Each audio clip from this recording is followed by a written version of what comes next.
Shoop, shoop, shoop, shoop, shoop, bidoo-bidoo, shoop, shoop, shoop, shoop, shoop, bidoo-bidoo. Morning, good morning, rise and shine. Today's the day I make you mine. Shoop, shoop, bidoo-bidoo. The sun is rising over the hay. I know it's gonna be a wonderful day. So morning, good morning, rise and shine. Hello and welcome to the first of our Inspiring Leadership podcasts. The purpose of these podcasts is quite simply to learn from the best, the very best. We want over the course of the next few weeks to understand what makes a great business leader. How do they focus? How do they get people to follow their vision? How do they motivate? How do they deal with failure? And even how they celebrate. Albert Schweitzer said, "Example is not the main thing in influencing others, it is the only thing." We will learn from experiences, good and bad, and that will always be our best teacher. There's always something to learn. Why invent pastry when we can use our grandmother's recipes? I can jump for joy, feel ecstatic. Sun comes rolling, morning, good morning. I'm Darryl Cooke, the co-founder of law firm gunnercooke and the author of To Innovate or Not to Innovate. And today I'll be joined by Professor Damian Hughes, a best-selling author, a motivational speaker and trusted advisor on psychology to business leaders and sports stars alike. Leadership begins at home. It begins with an individual. Damian has written the 5 steps to a winning mindset, and over many years now has worked and studied many of our best sportsmen and women and business leaders and coaches. And so he's in a unique position to guide us in the foundations of success and just what it takes. Welcome, Damian. It's a real pleasure to be here. Thank you for the invitation. Thank you so much. Thank you for coming. Actually, I don't know if you know this, Damian, but we went to the same school.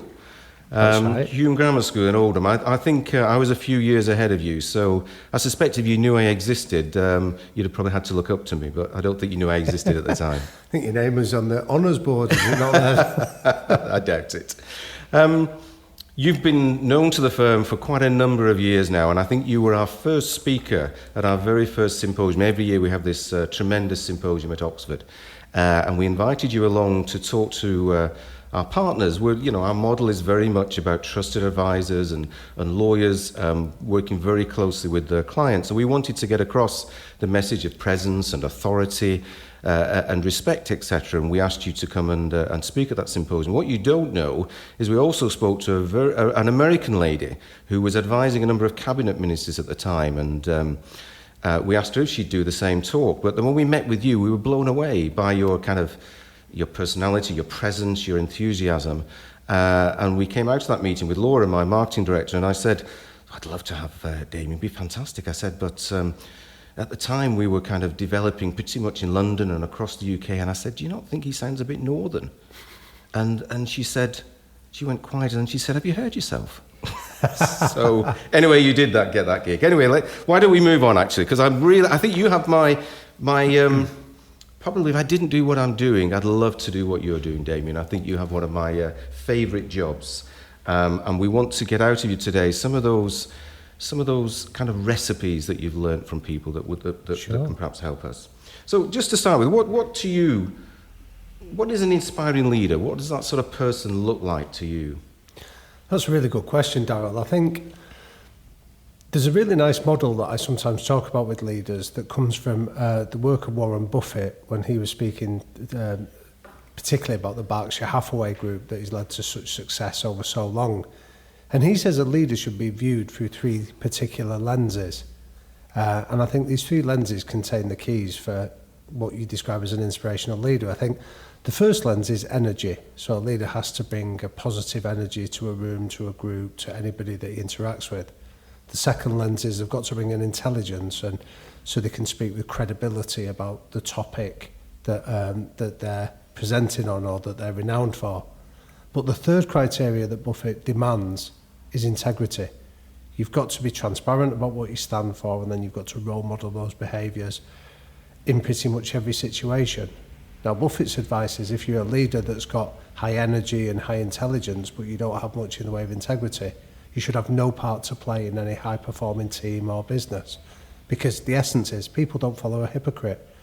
We're wired to follow people that role model what they're asking everybody else to do. So there's a very powerful primitive instinct in us that we follow people that demonstrate very clearly and demonstrably integrity. Wow, I love that. That's a great answer.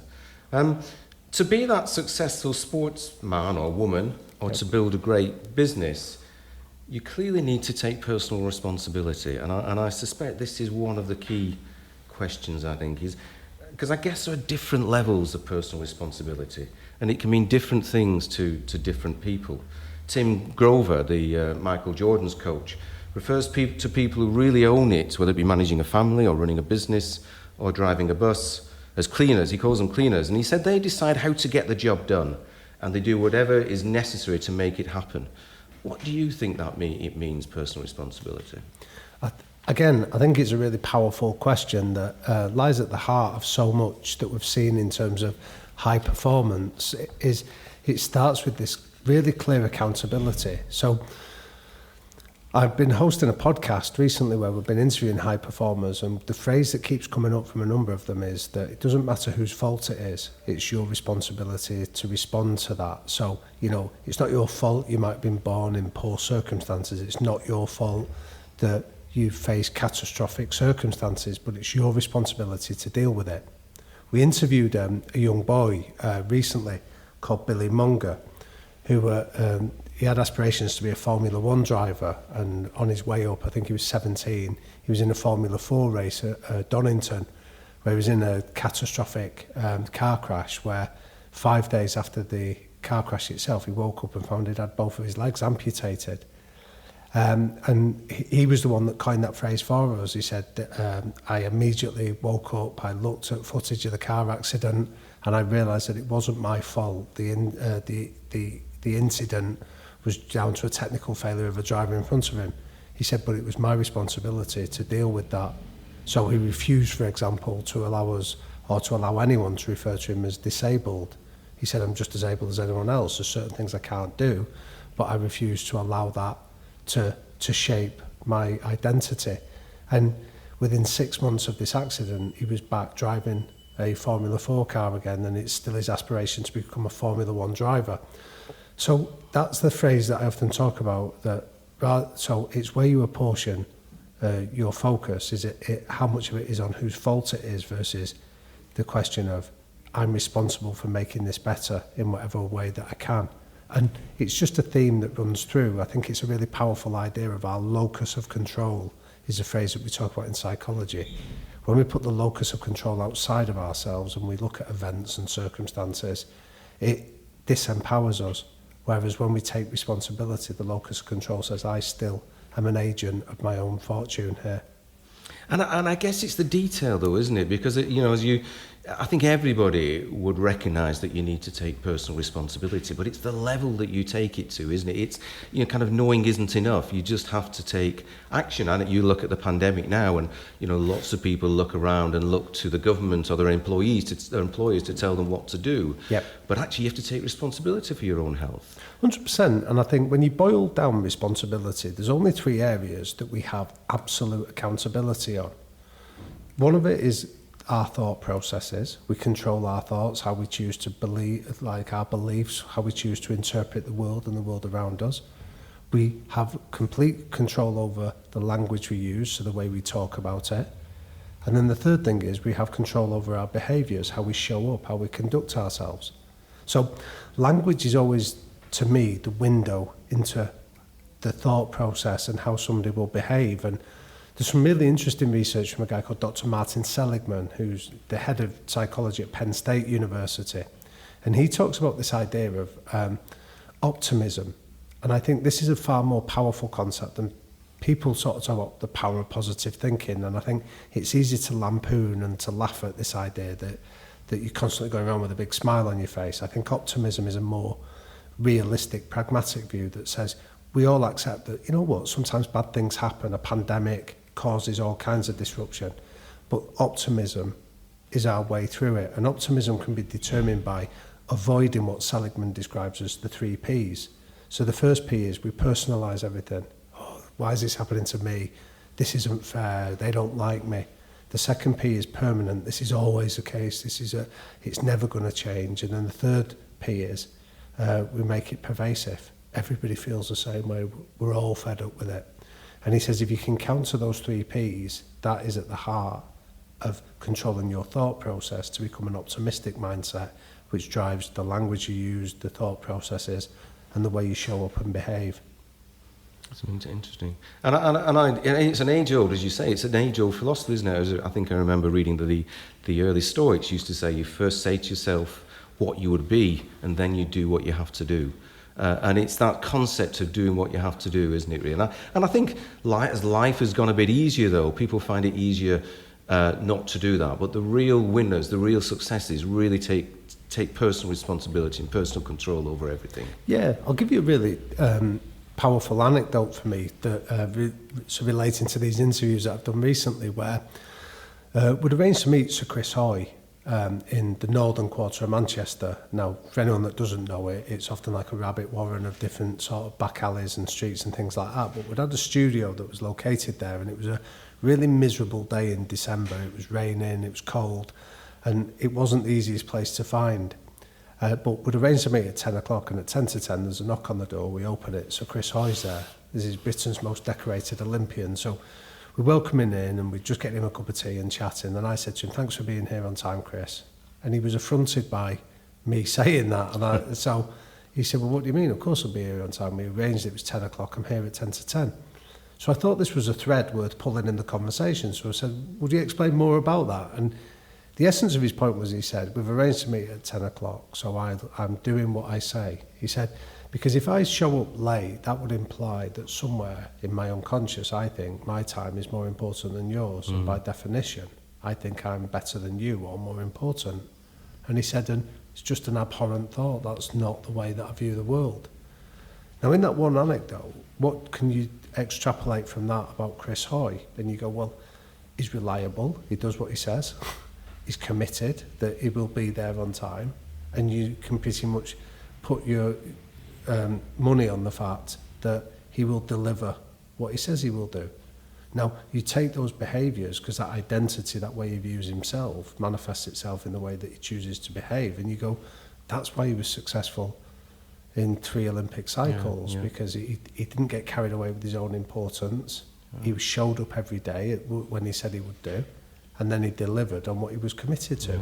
There's the essence of it. And to me, that's integrity. Doing what you say you will do is integrity. 100%, yeah, exactly. Yeah. So if you were working with Chris Hoy, you know what you're going to get. There's a transparency to what he's told you there. And then, like you say, the consistency of just delivering against what he's committed to.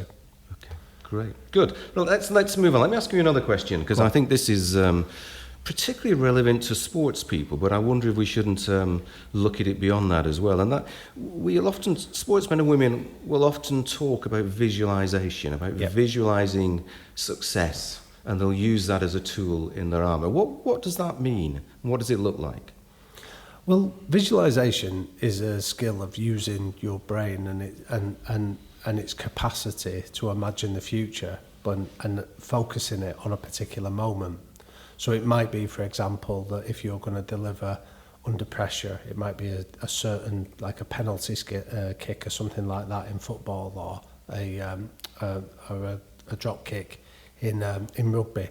You would visualise from starting with the end in mind, so the ball going through the post or going between or going past the goalkeeper and successfully doing it, and then you extrapolate all the way back to what's your technique like, to when you strike the ball and the way that you walk up from it.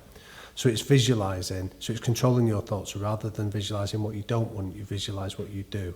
So the user technique when they train Formula 1 drivers, it's very much around visualisation, where very early on in their career, they'll have drivers racing towards a wall. And what they train them to do is, your instinct is you're staring at the wall as you're driving at 200 miles an hour from it. The last thing you want to do is turn your neck back to on the track, because all your instincts are staring at what you're going to hit rather than where you need to be. And what Formula 1 drivers learn the skill of is look at where you want to go rather than where you don't want to go, which is what visualization really is. Look at what you do want rather than what you don't. So it's an incredibly powerful skill, and I think it's best harnessed for particular moments. So if I was listening to this in a corporate setting, I'd be thinking it might be a pitch for a new piece of business. It might be the meeting when you meet a new client for the first time. It might be a certain negotiation. You can harness the power of visualization and imagine how you want to show up. Rather than try and control other outcomes, it's more about how you show up and how you execute what you can. But I often think there's a skill that works in tandem with visualization that is often neglected, and it's a concept that is referred to as a pre-mortem. Now, this is a phrase coined by a psychologist in America called Gary Klein, who says that as well as visualizing what you do want in the outcome, before you set off to do that, a pre-mortem says you make the time to work out what could go wrong. So what are the things that could kill it, hence the name of pre-mortem? And then work out how would you handle it if that difficult moment arises. And what they found is that when people conduct a pre-mortem in alliance with the positive visualization, people's resilience to difficult moments improves by, it's estimated, around 32 to 33%. So the two things work in tandem. So rather than just visualizing success and then assuming that will happen, making the time to work out what could go wrong means that you're more likely to make the positive outcome occur anyway. And actually, it's interesting as well, because that is visualizing the future and the success in the future. And I've been reading, interesting what your view is on this. I've been reading a book by a guy called Dave Goggins. He's described as the fittest man in America. He's kind of an ultra marathoner. And he talks a lot in the book about when his body would break down, how his mind would take over. So, and one of the things that he would talk about, he would call on what he called a cookie jar. So he would remember things in his past that would get him through. And it could be very simple things. It could be getting a biscuit of his mother for doing something well, or it could be some major things. And he would draw on those things just to get rid of the pain as he was, had another 100 miles to run or whatever. Wow. Well, I mean, that's a very common technique. That the phrase I use, I like the cookie jar analogy. The phrase I use in something like that is I call it success leaves clues. So I often encourage, so when I work with teams, I think the worst thing you can do is go in there and start making declarations of what you should do and what you shouldn't do. A culture or a high-performing team needs evidence. Confidence comes from evidence. So the question I ask is, so give me an example of when you've been successful.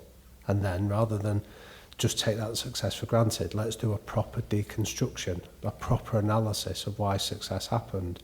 And within that analysis, I guarantee we will find clues that you're going to use to go forward with. So the David Goggins example of going back to success when that's occurred in you and what were the clues behind it is really powerful then, because then it gives you the confidence to carry on because it's built on evidence. It's not created in a vacuum. So again, if I was listening to this and thinking about how I could apply this in a corporate setting, I'd be thinking about who's the best client you've got?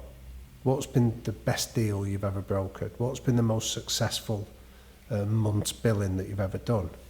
And I would go back then and do that analysis and say, well, why was I successful? And what you'll inevitably find within that analysis is there'll be consistent behaviours that were present when success occurred. It might have been that you made time to really listen to your client's needs and you brought a real empathy to a situation. It might have been that you were really agile in responding to changing circumstances.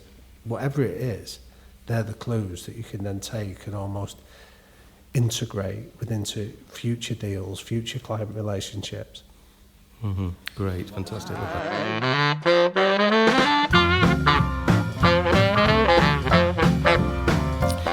I'm sure I know the answer to this, but how important is mindset? And, Carol Dweck and Simon Sinek both talk about the need for a growth mindset or an infinite mindset. What does that mean? Well, let's answer both questions in turn, in terms of how important is mindset. Again, it's a question that intrigues me, and I'll give you an answer from somebody that people listening to this will know for her achievements. I asked the same question to Dame Kelly Holmes, and I said, when you were in that 800 metres final in Athens in 2004, how important was mindset as opposed to just the physical capacity to run fast?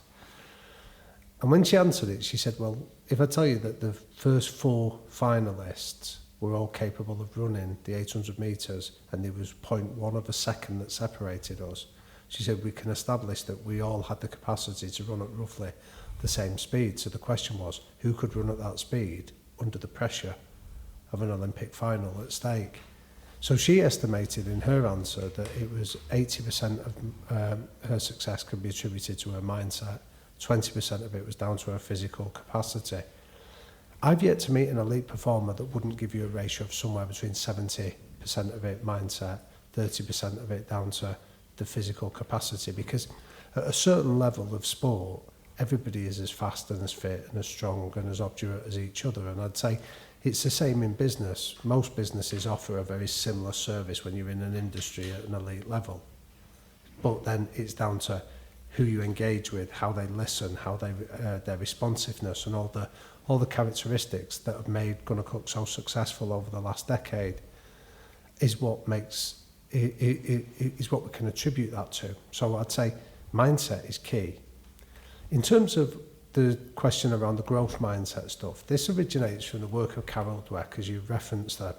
So Carol Dweck's a professor of psychology, predominantly focused around children. And her work was pioneered originally at Carnegie in New York, where the famous study she did was where she did this with over 1,000 children. She divided them up into 2 groups. So one group was told that they were going to have lessons in further mathematics skills. And the other half of the group were taken away and given lessons in how your brain grows when you challenge it, and the idea that struggle, when you can't quite master something but you persevere and stick at it, makes you smarter. And then the kids were given a series of tests. And what they found is the kids that had been given purely maths tests, in other words, they focused on the hard skills, the physical skills of it, they did well when the tests were relatively easy. When they started to get a bit harder, they found the resilience and the perseverance of those kids often fell away quite quickly, because they assumed that their math skills didn't stretch that far. Their math skills were almost finite in its capacity, and they fell away. The kids that have been taught that your brain gets smarter the more you struggle, the more you work at it, it's like a muscle that needs to be stretched. Those kids were more resilient, they tended to perform better under pressure, and they tended to stick at a task and demonstrate greater perseverance.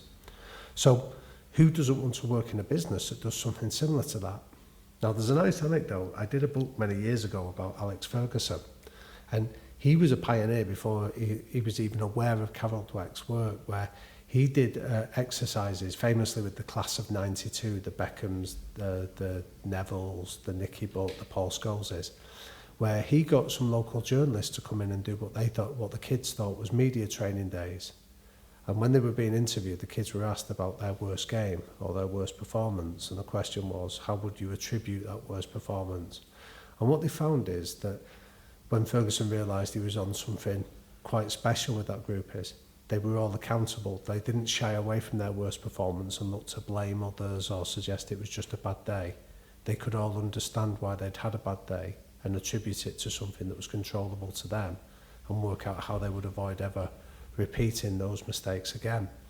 So that's very much a growth mindset stuff. Again, if you're listening to this, it's about saying, well, a mistake is only a mistake until you repeat it, which is the heart of the growth mindset. If you make a mistake and then you have the willingness to do an appraisal and work out what did I do wrong, how would I do it better next time, how do I avoid that pitfall again, that's a growth mindset in its essence.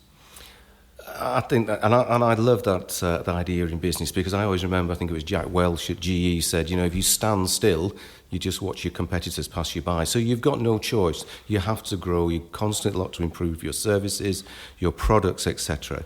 And I like the concept where Simon Sinek refers to as an infinite mindset, because it is actually never ending. It's never going to stop. You've constantly got to be making those improvements along the way. Which brings us to another question, actually. It was, I think it was Sir David Brailsford at British Cycling who introduced this concept, or this idea of the aggregation of small gains. Though the Japanese have actually been doing it for a long time in business, and they call it Kaizen. Can you talk something about that? Yeah, so the idea of continuous improvement is just that idea that if we look at everything we do, how do So if we do 100 things 1% better, it's as good as making huge seismic shifts. I think the reason I sometimes can sound a little bit cynical when we talk about the aggregation and marginal gains is because what it implies is you have to have your basics in place already. So there's an assumption that once you're good at the basics of your task, then you can move on to the marginal gains. Whereas what I see in average teams is they look for the shortcut, the silver bullet, and they think the marginal gains is the answer to it. So I think there's a really clear idea that British cycling had brilliant basics in place. You know, we were speaking before about Phil Neville and some of an interview I did with him, and he was talking about Eric Cantona and the difference he made at Manchester United, that he said it was just a repetition of simplicity. So he would do drills every day that was practicing the simplicity of being able to pass a ball where he needed it to go in the simplest way possible. And he said it was that mastering of the basics that meant that then you could start looking for that aggregation of maybe it might be nutrition, it might be how you hydrate, it might be having yoga lessons and things like that. But they were seen as the small 1%ers on top of the fact that they were already excellent at doing the basic standards in place. So once you have that in place, that's very much what British Cycling did. So famously, they went and looked at things like on the Tour de France, having the same mattresses in every hotel. So there was a degree of familiarity for their cyclists when they came into it. That was something that was seen as a 1%. It could potentially make that 1% difference. So it's a great idea. The Kaizen stuff, like you say, has been at the heart of the Toyota and other Japanese manufacturers for decades now, this idea of constantly looking to innovate and not getting stuck in one way of doing it. But you have to have the basics in place before you do that. That must be right, isn't it? It must become part of the culture at some stage, but as you're right, if you're starting from a very low base, you've got to make some very significant changes and some real challenges in how you do that, and then you make it part of your culture to keep improving. Yeah, I often think a really good metaphor that I use with some people when I talk about the idea of a Kaizen, of getting them to understand it, is say, think about when you go abroad on holiday to places where English isn't spoken as a foreign language, and I'm sure we've all had the experience of seeing a fellow Brit stood at the bar trying to order a drink from the bemused bar staff. Yeah. And the question I often ask is, how does a typical Brit abroad deal with this communication difficulty? And the answer is they often shout louder and speak slower. So then the obvious question is, do they become more comprehensible or just more obnoxious in the process of trying to order? And the answer is, well, of course, they don't make themselves more comprehensible. And in business, that's where I see the lack of the basics, that when you hear somebody say, oh, we need more money, we need a bigger marketing spend, we need more staff, you're often hearing, to me, it's the equivalent of the Brit trying to order a drink by shouting at people. If your basics are not in place, it doesn't matter how much money you throw at a particular challenge. Yeah, absolutely. The basics of not being able to grasp the language and understand the culture will always let you down. Absolutely, absolutely.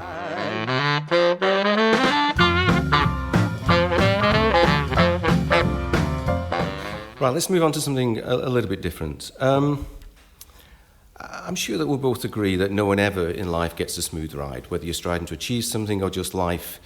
Generally, you're not going to get a smooth ride. And some people deal with that better than others. And I suspect really successful people must deal with it even better than anyone. And we tend to call it resilience. That's the word that we refer to do. How important is resilience, and how do high performers show that resilience? Right, it's a brilliant question.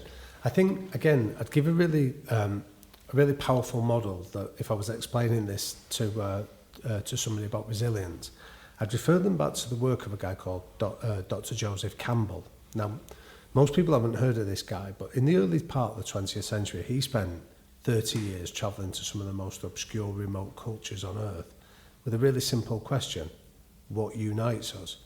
And what he found is that all human beings will engage in a struggle, they'll have difficult moments. And he credited this in 5 stages of change. Now, if you've never heard of Joseph Campbell, his most famous student is somebody most people will be familiar with, George Lucas. Okay. So the whole of the Star Wars franchise uses Joseph Campbell's 5 stages of change. So the first stage is the dream stage, where everyone gets excited about a new idea that we're going to do. Then the leap stage follows it, where we do something different than what we were doing yesterday. Then we get to the fight stage, and this is the messy middle. Ben Brown refers to it as a messy middle. It actually is credited as something known as Cantor's Law, and Cantor's Law is named after this lady called Ross Cantor, that says when you're in the middle of any project, it will always look and feel like a failure, because you'll be too far in to go back, but you're not far enough to get to the end. And this is where this phrase you use, resilience, starts to diminish. This is where motivation starts to be in short supply. This is where people get disillusioned very quickly. And this is where most teams, organisations and individuals will give up. High performers, like you say, have got a plan in place to get through that messy middle, and when they do, they will see seeds of progress, which is the fourth stage. And then you get to the arrival bit where you celebrate, and then you go back to the start again and replenish. So resilience is about getting through the messy middle, and everybody experiences Cantor's Law. When, like you say, high performers do it. So the question is, how do they do it? And I go back to the earlier question we had around visualization. Those two elements can be huge. So the first thing they have is visualization of an outcome. We're really clear about what we want, and that provides its own gravitational pull to direct us to make sure we're on the right path. The pre-mortem allows us to anticipate some of the problems that are going to occur in the messy middle bit, and know that rather than see it as a sign that we're on the wrong path, it's actually a sign that we are on the right path, because we anticipated it and we've got a plan in place to be able to get through it. And something like, just to interrupt on that, Damien, something like, I guess, is expectation, isn't it? If you know that you're going to meet obstacles, if you're prepared that along the way you aren't going to meet obstacles, then you're prepared for it beforehand. If you think everything's going to be smooth and it's going to be an easy ride, you're going to get disillusioned. So it's having a mindset again, isn't it, about, it's not going to be easy, there are going to be obstacles, and I'm prepared for those obstacles, it's just part of the journey. 100%, Darryl. I think if you take another example, like in January every year, membership of diet clubs like Weight Watchers and Slimming World in the UK spikes massively, and yet the numbers fall away by approximately the same number by mid-February. So the question is, and this is a stat that isn't well reported, but 98.1% of people that join a diet club will find themselves at the same weight or heavier 12 months later. Now, it was Billy Connolly that once described a diet in 4 words: eat less, move more. So you go, that couldn't be more simple. So it's as common sense as that. So why is common sense not translated into common practice? And the reality is that when most people turn up at a diet club, they've got that idea that this is going to be a smooth journey. They picture themselves on a beach looking and feeling fantastic in the summer, and they think that it's a case of just doing what you need to do in terms of following the instructions, and the weight drops off. But then what they don't anticipate is, what about mid-February, when that New Year's resolution is long gone, when you're at work, you're really busy? What about on a Friday night when you're driving past the takeaway where you normally get something to eat, and you've had a long week and you're exhausted, and your resilience and your levels of resistance are low? How are we going to handle those moments? And because we don't anticipate them when they occur, we often find ourselves falling into those those potholes, and then we convince ourselves that dieting isn't for me. I'm destined to be fat. I'm just big boned. We make up all kinds of nonsense stories. I've used a few of those, David. And I guess also part of that, though, is I sometimes wonder if, what you think of is, we sometimes take ourselves too seriously. What was that little book that came out years and years ago? Richard Carlson, was it Don't Sweat the Small Stuff or something? Yeah. And we make everything a bit intense and everything a bit seriously, which doesn't allow us just to relax and say, look, this is just part of the journey. Just take it in. 100%. I think the importance of relaxation, the importance of getting away and giving yourself a sense of perspective is key. There's a nice metaphor somebody used with me recently that said the world's fastest sport is motor racing, and yet it's defined by who manages to take their pit stops most effectively. And I think there's a metaphor there for life, that as life gets increasingly fast, it's who takes the time to rest, to recharge, and give themselves a sense of perspective, and maybe, like you say, have a sense of humour about what we're doing and be able to treat it lightly, are the ones that can get through these difficult times.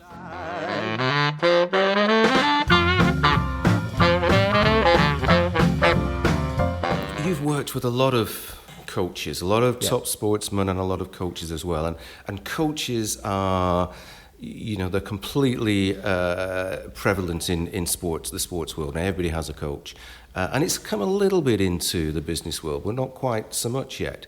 I'd be interested to know, what is the role of a coach, and why do you think it's really important, the coach's role in helping the sportsman or sportswoman? Yeah, I'd say the best definition I've ever heard of it, and I'll misattribute it, so I won't try and do this, I'll just share the definition, is that a great coach is someone that troubles the comfortable and comforts the troubled. And I think that sums up neatly what the great coaches do. So when they see somebody coasting or just thinking that it's easy, they'll challenge them, they'll stretch them, they'll get them to engage in making more out of their attributes. But when people are struggling and feel difficult, they can be a shoulder to cry on. They see the human being behind the mask or the job title.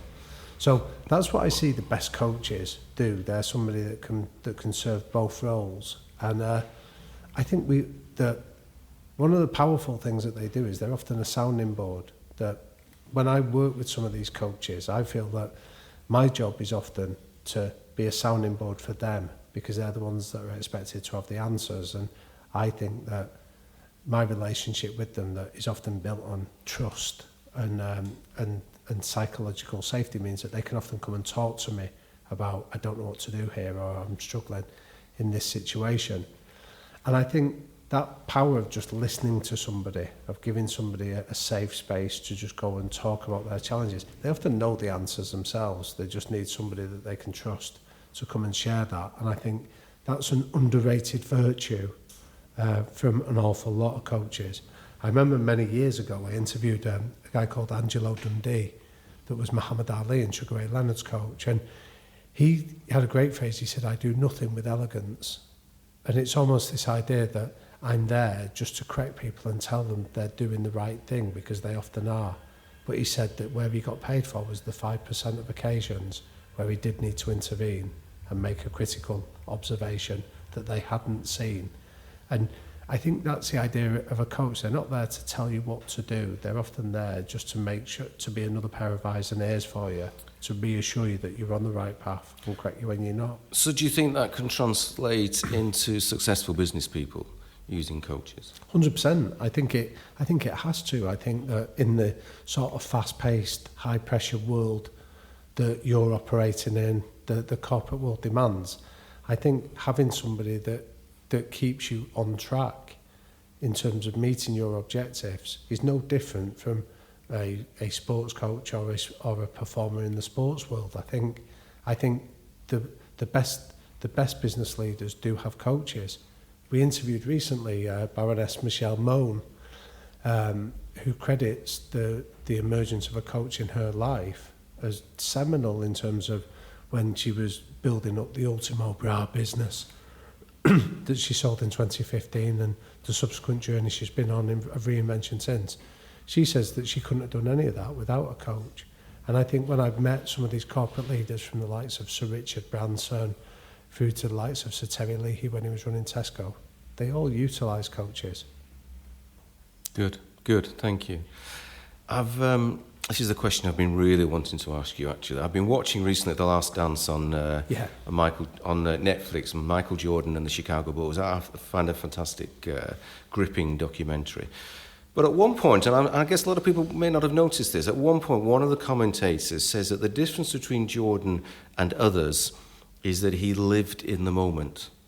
And it made me think of that famous quote that he gives early in his career where he says, "Why would I worry about a shot I haven't made yet?" Yeah. How important is being in the moment for success? Oh, wow, that's good. I think having a flexible perspective is important, and being in the moment is one of those alternatives. So if you think about it, your mind can travel in three directions. It can go in the future, it can go in the past, or it can be in the moment. And they're all useful. So like we say, the success leaves clues. And so we spoke about earlier, that's about reflecting on the past and letting your brain go there to work out when you've been successful. The visualization of how you're going to handle pressured moments is your brain going into the future to prepare you. But being in the moment is where you're focused purely on that moment. You're giving somebody 100% of your attention, say in a meeting. What's more flattering than that, than somebody knowing that they're really being seen and heard? Can be really critical in say a client meeting that you might have. You know, say if you've got a sportsman that's about to perform a kick under pressure, once they've done the visualization of working out what they're going to do next, you need them to be in the moment to go and execute and focus completely on it. So the answer to the question is, being in the moment is critical as long as you understand there's 3 places you can go, but at any one stage you need to be clear as to the purpose of why you're allowing your brain to go in that fast into that future past, or you need it in the present moment. Because I guess that, if you do look into the future, that fear can be paralysing, can't it? If if you're worried about the things you're going to miss, the goal you're going to miss, etc., it can be paralysing, and so you've got to kind of move away from that.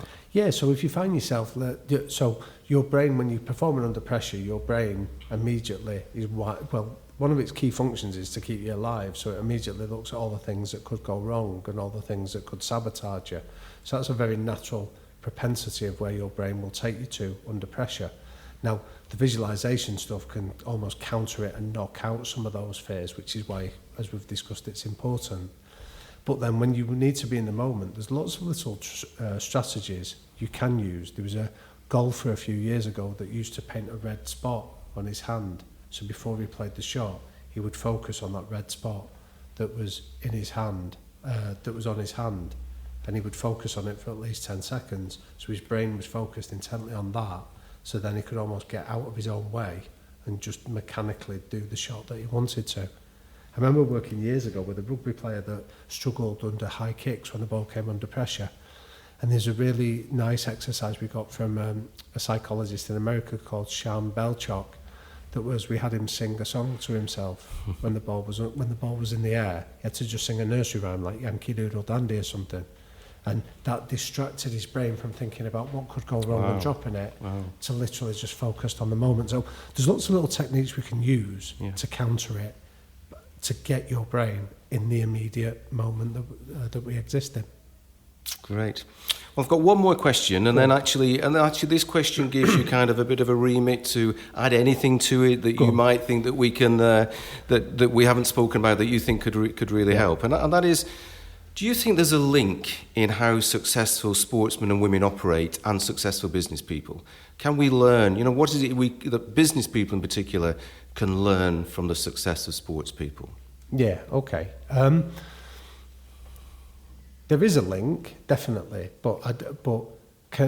if I can start with any cynics that might be listening to this, because I appreciate that some people hear sport and go, you know what, I'm tired of having people tell me that sport and business can be linked. And I think that there's 2 reasons that there's 2 big differences between sport and business that mean that any parallels are redundant. The first one is that some of the conduct and behaviour that takes place in elite in sport environments wouldn't ever for a second be acceptable in a corporate environment, the way people speak to each other.